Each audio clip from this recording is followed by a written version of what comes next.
Bad research, bad writing. You are really lucky. When I came through law school, we were just starting to get online research. I think I had it for all 3 years. It was a crazy program called either Lexis or Westlaw, and you actually used it at a DOS prompt. I don't even know if anybody here knows what a DOS prompt is. But it was entirely different from the much more user-friendly Windows-type interfaces you're used to now.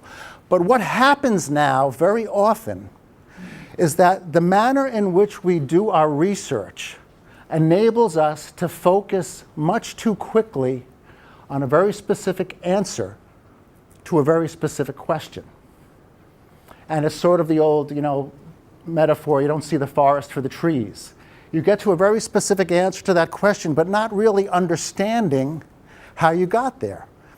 Back in the old days of libraries and books, we used to start with a legal encyclopedia. If I had to research something on trademarks, I would look up the Lanham Act and at least understand what the Lanham Act meant, find out what the common law origins were, and then build my way to the answer to the specific question.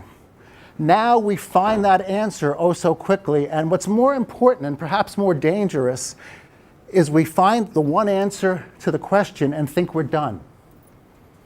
That one perfect search on Westlaw or Lexis or whatever you're using gets you to the exact answer to the exact question you're looking for. But much like driving by GPS, you arrive at your destination never really having known how you got there. How often have you plugged in your GPS, driven somewhere, and you realize you couldn't repeat that again? You don't know how you got there. You just follow the directions, and here you are. Here's your answer. Here's your destination. So I would encourage all of you, as you read the cases, and even if you have a very specific case that seems to answer your question, go back, try to understand the framework for that case, because it'll make your research and your conclusions a lot better.